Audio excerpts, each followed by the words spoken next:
ATM centre બહાર ઉભા રહી લોકોને શિકાર બનાવી પૈસા ઉપાડવાની લિમિટ પૂરી થઈ હોવાનું કહી રોકડા આપો તો ઓનલાઈન ટ્રાન્સફર કરવાની વાત કરી ઠગા આચરનાર મહાઠગ એવા દેવ પટેલને ચોકબજાર પોલીસે ઝડપી પાડી સળિયા પાછળ ધકેલી લીધો છે।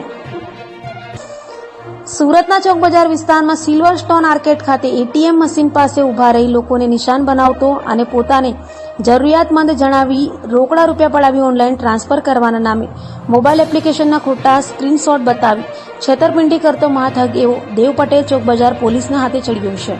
ચોકબજાર પોલીસના સર્વેલન્સ સ્ટાફની ટીમે સીસીટીવી ફૂટેજના આધારે આરોપીની ઓળખ કરી હતી। આરોપી મૂળ આણંદનો અને હાલ કતારગામ ખાતે સુમુલ ડેરી રોડ પર આવેલ શ્રીજી ચરણ એપાર્ટમેન્ટમાં રહેતો દેવ હિરેન પટેલ હોવાનું અને તેણે માત્ર એક નહીં પણ અનેક લોકોને છેતર્યા હોવાનો ખુલાસો થયો છે। આરોપી સામે અગાઉ પણ 2 ગુના નોંધાયેલો છે અને તેની ધરપકડથી ચોક તથા કતારગામ વિસ્તારમાં થયેલી 2 છેતરપિંડીના ગુનાઓ ઉકેલાઈ ગયા છે।